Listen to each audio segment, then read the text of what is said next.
各位好，今日咧就想同大家講一講綜合能力入邊一啲少少技巧咁嘅一啲嘢嘅。咁今日咧就當然唔係講晒咁多嘢啦。咁最主要咧係講喺綜合能力入邊咧，佢有三個一定有嘅段落嘅。嗰三個段落咧就係引言啦，跟住係過渡段啦。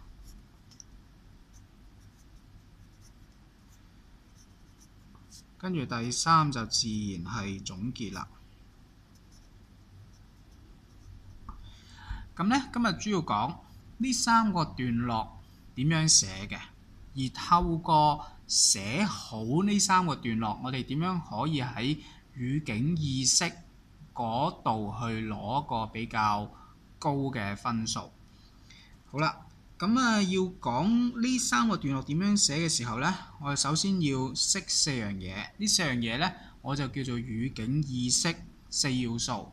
咁四要素，咁我而家分別我要先介紹咗呢四樣嘢去俾你知。咁至於點樣用呢？一陣我會有個練習去去俾你睇下實際上面係點樣用嘅。咁四樣嘢，第一樣嘢客套語啦。客套語你睇個字就知啦。客套語即係啲客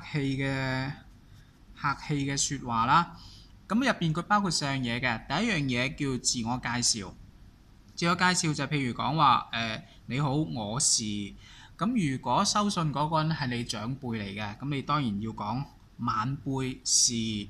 如果嗰封係公函正式嘅，咁你可以選擇話本人是。咁呢個係自我介紹啦。自我介紹之後係表示榮幸。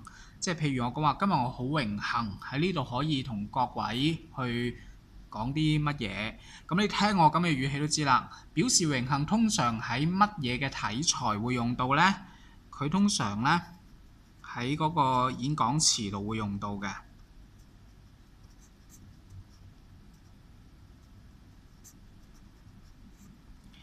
咁第三呢係表示讚賞，譬如我話我貴會素來呢都致力推廣中華文化嘅，咁可謂聞名遐邇，或者素養貴會呢秉持呢個服務社群嘅宗旨。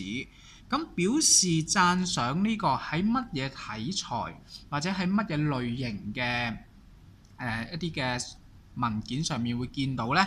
咁通常會喺兩樣嘢見到嘅。第一就係你嗰個封信或者你寫嗰篇文係有啲嘢你要去求人哋嘅，譬如係你要申請一啲嘢啦，你要申請一份職位，或者你要申請一筆錢。咁開頭嘅時候，你係咪要讚下人哋啊？所謂禮下於人必有所求。咁你讚得人哋開心啲，咁可能人哋都會後面睇你封信嘅時候，亦都唔會睇得太緊噶咯喎。跟住除咗呢個申請，即係同申請有關嘅一啲嘅文章之外呢，好多時候呢，一投訴信都會先讚賞咗先嘅，因為你後面講人哋點樣不是，咁你開頭應該係先讚下人哋先，唔好一下就整死人哋啊嘛。咁除咗表示讚賞之後，咁我哋有表示謙虛啦，即係譬如有不周，還克苦正。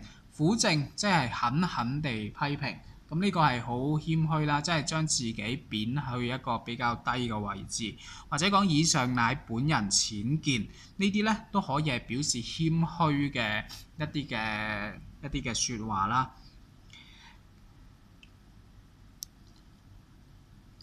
咁除咗客套語之後，咁我哋第二個要講嘅就係嗰個背景。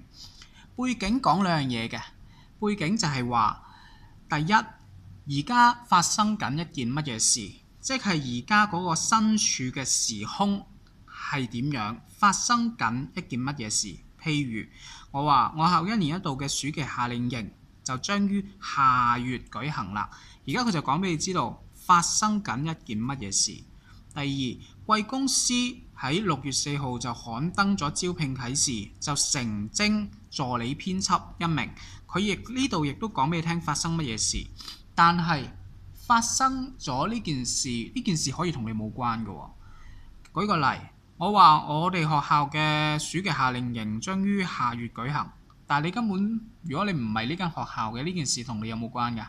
呢件事就自然同你冇關㗎啦。咁同你冇關，你需唔需要寫呢封信或者要寫呢個嘅匯報書或者等等啊？咁當然就唔使啦，因為呢件事同你冇關啊嘛。所以第二我哋要緊接住交代嘅就係我個寫作嘅原因，即係話呢件事呢個時空背景同我究竟有啲乜嘢關係呢？通常係有啲乜嘢關係嘅咧？通常有兩樣嘢嘅。第一呢，就係我對呢件事有感。有感嘅意思即係我對呢件事有興趣，或者係我覺得我適合。譬如我話貴公司喺6月4號刊登咗嗰個招聘啟事，就請呢個嘅助理編輯1名。咁呢件事可以本嚟同你冇關嘅，但係點解而家同你有關啊？因為我自感我嘅條件係適合嘅，而且呢，我向嚟呢都有志從事呢個編輯工作，所以呢，我就寫呢封嘅應徵信啦。或者除咗有感，或者我除咗同呢件事感興趣，或者我覺得我適合之外，第二就係點解呢件事會同你有關呢？就係你嗰個機構同呢件事有關嘅，或者係你嗰個身處嗰個組織係同呢件事有關嘅。咩意思呢？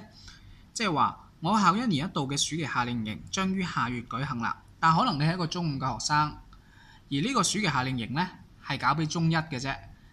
咁呢，你冇份去嘅喎，咁呢件事同你有冇關呢？咁自然就冇關啦。咁點解會有關呢？因為原來呢，你係喺個組織入邊嘅，你係學生會會長，咁所以呢，你就要負責去討論究竟呢個暑期夏令營要搞啲咩活動啊。咁所以呢件事就變咗同你有關啦。你聽我講咗咁耐，你都知道背景係總體嚟講，背景係乜嘢？總體嚟講呢，背景呢就係嗰個寫作嘅原因。但係如果我哋想將個寫作原因寫得比較好少少，就一定要根據我頭先所講嗰2個步驟去寫。第一，先寫咗而家發生緊一件乜嘢事，然後先至再講呢件事同我有乜嘢關係，我點解要寫呢封信。而喺我講咗我呢件事同我有咩關係，點解要寫呢封信嘅時候，最後通常我哋會寫一句咁樣嘅説話嘅，故特來函，所以我寫呢封信嚟，或者呢，我故作此演講，或者我故贊此函、此報告書、此信。呢一個呢，呢句嘅作用係直接駁落去，我就直接跟住就要講呢一封信或者呢一篇文、呢一封報告入邊我要交代嘅任務係乜嘢？呢封信入邊我要講嘅係乜嘢？咁呢個我稱為任務啦。任務1就好固定㗎啦，就係呢個整合拓展啦。任務2就係見解論證。但係有一啲嘅題目呢，佢會有任務3嘅。任務3嘅意思呢，即係喺通常係聆聽或者係入邊嘅資料同你講，你仲有一啲嘢要做嘅。通常會係要你去多謝一啲人啦，或者係邀請一啲人喺某個場合度做一啲嘢啦。例如個聆聽提示你一定要喺嗰個嘅結尾嗰度記得邀請校長去幫你推薦嗰封嘅推薦嗰個嘅書單啊。又或者好似15年咁樣，佢提示你最後你一定要幫嗰個嘅大廈去命名啊！呢個都係題目俾你一啲額外嘅任務。咁做晒前面嗰3部分啦，咁最後呢，我哋要交代我哋嘅期望喎。